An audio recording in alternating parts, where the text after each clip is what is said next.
Hello, welcome.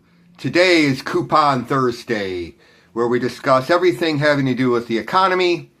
Although because the economy is so large, we're going to narrow it down a little bit today. But everyone, we have it in writing. We told you that we had things in writing. And so we're going to read it to you. Today, it's the right to equal pay for equal work amendment. Now, this is something that has been discussed for quite a long time. And it sort of goes back to when I was a little kid growing up in the 70s with what was called the Equal Rights Amendment. Now I'm going to be straight. I was a kid. And nobody explained any of these things to me. I think that's one of the problems with education, is that we don't want children, whether they be in grade school or high school, to know the truth about anything. We love to keep students stupid. It does not make for a good public. It does not make for a good voter when we turn 18. Let's face it. But being an ignorant 18-year-old when you vote does not help society whatsoever. So it seems to me to be better for us to educate our students right from the beginning and treat them with respect. So little old me looked at the Equal Rights Amendment and didn't see Black people included. I didn't see Asians included. I didn't see Jews included. I didn't see Muslims included. All I saw was women included. Women protected. And again, I'm 10, 11, 12, 13, 14 years old, and it went over my head. I just didn't get it. I wanted everybody to be included because it's called the Equal Rights Amendment. And as time went on, I learned that even my state, the state of Illinois, was way behind the curve on actually ratifying this. Turns out we didn't do so until the 21st century. So, as time went on, we were watching how the Supreme Court behaves. The Supreme Court has become literal as time has gone on. And what we decided here at the Peace Party is to throw it right back at them. You want to be literal? We'll be literal. Now again, this is a proposal. We're going to bring it out to you right now. We're going to read it. And then the idea is in September when we have our Constitutional Convention, when we get together during a constitutional weekend to discuss these ideas and to finalize it and then bring it out to the public in general as a whole and as a finalized idea. This is what we want. This is what we believe. These are the words we want to use. The words we want to present to you, the people of the United States of America and the world. We'll have it down in writing. It'll be a collective group decision. So right now, this is a proposal. It's a long proposal simply because it's so literal. And wait till you see where we're going with this, because number one, it's a great way to show everybody where the Peace Party stands. We could have gone on Monday for hours about where we stand, but this will give it to you real straight as to where we stand, and fits in so well with the dialogue that's going on with the right wing today. But when you look at this from the point of view of equal pay for equal work, what we are doing here is giving both the left and the right the opportunity to tear this apart and figure out what should be eliminated. Who should not get equal pay for equal work? We don't believe that should mean, we believe that everybody should get equal pay for equal work, and we're going to show it to you. So when you start thinking about this, what would you take off this list? What would you take out? Who does not deserve equal pay for equal work? That'll be the question when we're done. But for now, we're going to read this to you. Do the best that we can, because it's tricky. It's all written in legalese. The way you would have to write it if you were making a real proposal to the amendment to the Constitution. So we apologize. In a way, it's written backwards. The best way I can put it, normally you have the noun at the beginning of a sentence. Well, in the legal world, for whatever reason, the noun ends up at the end. Hurt my brain forever. One of the biggest reasons why I never went to law school. My brain does not work this way. But we did work it and put it in writing this way, and anything down the road that we put in writing will have to be done this way. because this is how you do it. We apologize, but we'll get through it. So it starts out, the right to equal compensation for equal labor and receipt thereof in a regular, predetermined, and timely manner under the law shall not be denied or abridged by the United States of America or by any state or by any business, legal entity, club, group, religion, person, or persons on account of desire, or on account of sex, gender, age, race, color, ethnicity, genetic information, ancestry, national origin, citizenship status, disability, religion, religious affiliation, sexual preference, gender identity, sexual orientation, familial, marital, economic, or housing status, mode of transportation, health, social, political, or union affiliation, privacy, personal choices, actions or decisions, digital footprint, personal, private, and public beliefs, arrest record status, order of protection status, location, military service, military rank, military discharge status, or participation in financial institutions, any person. Then we have Section 1. To ensure adherence to this amendment at the local level, each state shall elect 5 commissioners for equal pay and accountability to serve a 4-year term with elections held in congruence with all other state elections. And then Section 2, and we have a feeling we're going to need a Section 3, which is why we're having the convention. Nothing is perfect.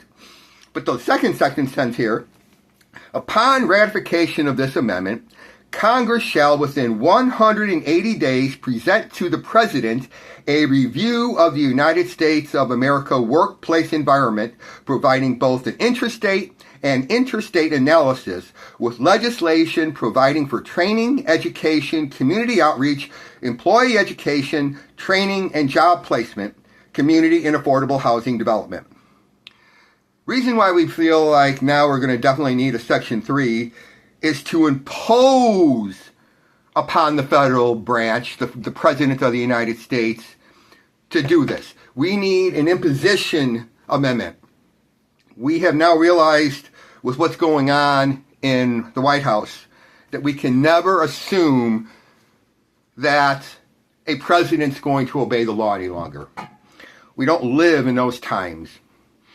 Which is why a lot of you on the left and just looking at this, why on earth are you bothering with any of these proposals considering how bad everything is? It's quite simple. Things are not always going to be this bad, folks. Nobody in 1933, 1938, 1941 really ever saw an end. Nobody could get beyond the horizon of hell, of war, of death and destruction, of the worst atrocities that could be possibly committed. It was hard to look beyond and see the future. And yet the future did come. And many nations after World War II changed their tone, changed the way they were living, and brought to themselves in a way also, a sense of harmony and peace and community that did not exist before. Why? Because people learned from the past, learned from the mistakes, learned from the atrocities that were committed, and decided collectively that they did not want to do that again. Now, part of that had to do with the reworking of what we like to call the social contract. And if you notice here with our proposal, this is very heavy laden, very much involving the idea of the social contract and changing how we perceive it. Because normally in the United States, the idea is that the only thing we need to fear is the government. Well, we've seen today, and we brought this up earlier in the week, when you're talking about a homeowners association or a condo association, you have these crazy people now who love to get into your business, tell you what to do, and you're no longer the free American that you used to be. The people who think that they should have the power, the people who want the power, are the ones usurping your rights and wrecking the social contract. We look at the social contract as something that is literally not just between you and me and the government that we created, that we make sure exists, but we are also responsible to each other. And so when we look at the social contract, that is one of the things that we have done here when we say that no business or legal entity, club, group, religion, person or persons can do anything about your legal rights on account of desire, just because I want to. That's where we are today. Literally, our Constitution allows the individual and their desires to trump your desire, my desire. That's not at all how things were supposed to work when this was designed 250 years ago. And we love, again, like I said, especially on the left, to pick on everybody who wrote the Constitution back then because they weren't this, they weren't that, they weren't perfect. Again, I'll say this every time we talk. There's no one who was perfect then. There's absolutely no one who's perfect now. I know so many people on the left. There's not a single person I know who's perfect. No. Absolutely not. As a matter of fact, I'm thinking about what happened 40 years ago, and I know darn well that there was a number of people on the left who were so wrong with what they were doing and what they wanted me to do, that if I had goose-stepped along with it back in July of 1984, the history of Northern Illinois University would have been completely different. So I know for a fact that there are good people on both sides, there are bad people on both sides, and what we need to do is find the good people to join us and make something happen, because not every person on the right is evil, not every person on the left is good. And we like to believe that to make ourselves feel good, but it's a lie. There's nothing true about it. And so the social contract is about including all of us, and like I said, businesses, for example. And then we talk about the idea of the gender and the age and the race, and those are the kind of things that we all agree on right now. We really have gotten to that point, but it is interesting that when we talked about the right to equal pay for equal work, it's still not on the books to give women and just in general people this guarantee. We want to have an attitude about people who might be considered disabled or handicapped, whatever the word you want to use. And having been a caregiver, I know this very well. I worked with two gentlemen who had a program that they would go to, and one was very much capable of doing work, doing a job. But because he was set up in this situation, he was given a subhuman wage. Is that appropriate? Now you may say, okay, well, he's getting this housing through Social Security and, maybe he should kick some money back. And, I can argue that point. But if the minimum wage is $16 an hour and he's getting $7 an hour, there's a problem. Or $5 an hour. I forget exactly what it was, because this goes back to 2015, 10 years ago now. And I wasn't overly privy to his financial situation because the people who I worked for kept me away from anything important. And, in essence, the organization, in my humble opinion, was about as criminal can get. I cannot say in any way, shape, or form I was impressed by my bosses, the people in charge, and how they had me work with my two roommates. As far as I'm concerned, it was a horrible situation where the people I was working for had no respect for the people I was taking care of and in charge of, and would have just been just as happy as if they died, which is really, really sick to think about when you're talking about helping people who are in any way, shape, or form disabled and need the assistance of a caregiver in society and organizations, whether they be profit or nonprofit, whether they be government-oriented or privately run. The whole idea is that you want people in there who are altruistic, empathetic, driven to do what's right for people in America, and in not just America, but the world and humanity in general. And I found in that job that was absolutely not the truth. And so that really bugs me when I think about equal pay for equal work, because it's not just for women. It's how it sort of started in my head. But then when I got this gig and I had this job and I did it for 3 years, I learned something that sometimes you can only learn by experience. It's great to read a book. And I'm not going to say don't read. That'd be dumb as anything you could say. Of course, read.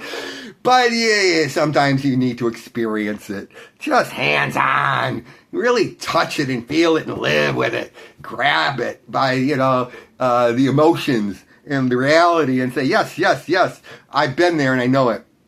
So, what we do with this idea of the equal pay for equal work is that we know that it's a big concept. But down at the roots, do you like the idea of equal pay for equal work? Because the wording is just the wording.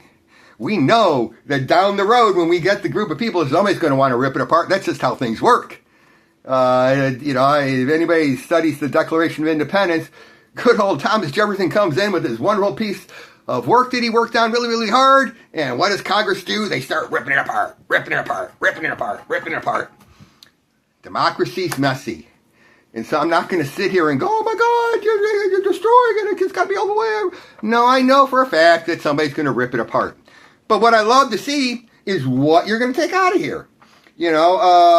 Should we discriminate on the basis of equal pay for equal work because of your social, political, or union affiliation? Should we? Should we not pay you equal pay for equal work because of your private and publicly held beliefs? Should we? Should we blow off on giving you equal pay for equal work because of your military service and your history? Or the fact that you do not have a bank account? You chose not to. Never saw that was in the Constitution, that you had to have a bank account, that you had to participate in financial institutions. I never saw that. But we have employers out there who actually want to use that as a reason to hire you or not hire you, or give you money, pay you. Really? Really? Is that what you believe? Really? You want to be told what bank to use? Or, you can't use a credit union? But, we also talk about some of the simple things that everybody on the right is totally freaking out about. But again, it makes no sense because it goes back to the idea of equal pay for equal work for women. So why wouldn't you want to give equal pay to equal work for somebody who's a homosexual, someone who's a lesbian, somebody who's transgender? What difference does it make if they're doing equal pay for equal work and doing just as good of a job as everybody else at work? It makes no sense. Makes no sense. So what we're doing here is we're making it very clear that equal pay for equal work should be given to everybody. And we listed it out here. And so we want to know, between the leftists and the people on the right, do you really believe that somebody should not get equal pay for equal work simply because of their ethnic background? Now that could mean that you got a person over here who is from a specific part of Europe, and somebody comes in from a specific part of Southeast Asia, and because of their genetic and ancestral background, the European decides, I'm not going to give that Southeast Asian equal pay for equal work. Nah, they're only worth $9 an hour. But if somebody comes in from Europe, I'm going to give them $20 an hour. Is that legal? Is that right? Is that just? Is that where we are today in our society? Is that what we want? I don't think so. And that's why we put it in writing. Listing everything that we can show as a different group that matters. Because every single person on here, whether you be white, black, brown, it doesn't matter what your skin color is, it does not matter what your religion is or anything else, we're all people, and we all, at some point in time, work at something, and we just want to be treated with dignity. So that's what the Equal Pay for Equal Work Amendment's about. And next week, I'm going to take on something a little bit more difficult. when it comes to Coupon Thursday is the minimum wage. That's something we're working on because, in our humble opinion, the left likes to make it too simple and the right wants to ignore it. So we're looking to get both to sort of meet in the middle and argue amongst themselves or each other or on the behest of the American worker as to what's the best thing for all Americans. Because next week we're going to discuss it, and too many people on the left only think of themselves as being from New York, Chicago, LA, maybe a Houston, Orlando. Those are major metropolitan areas that have nothing to do with the middle of Iowa, the middle of Idaho, the middle of North Dakota, South Dakota, West Virginia. Each state, especially when you get around the country, we talked about this earlier this week also, you'll notice is different. Just like when you're in Europe, each country is different. Each country's got its own culture. Well, in a lot of ways that's true here in the United States, which means they also have their own culture when it comes to the economy. And so we are going to look at it as best we can from a macro point of view and then a micro point of view, which is the one thing that we see here at the Peace Party that most everybody seems to miss, especially when it comes to the minimum wage. That'll be next week, and we're going to be working on that proposal. It'll be probably more of a discussion this time as we work out the kinks. But we want to get to the idea, the crux of the idea of what we're trying to propose, so that when we get to that point of putting it all in writing, it'll make sense. Because this one's going to be tricky. This one's going to require math, and I stink at math. And the research hasn't been nearly as easy as we thought it would be. So we're going to leave it there with our last question of the day, which we always love to ask. What's a reasonable profit for a landlord to make on a rental unit that costs $1,000 a month to operate? We'll leave it there with that question. Thank you so very much for joining the Peace Party today. And we'll catch you tomorrow. Friday is, thanks God, it's Friday day. So it's a loose conversation where we pick up with a little bit of here on Monday, what happened on Tuesday, discuss some of the things we missed on Wednesday, and wrap it all up for the week. And we'll let you be on Saturday and Sunday because everybody needs a couple of days off to just breathe. So thank you much, and we'll talk to you soon. Bye.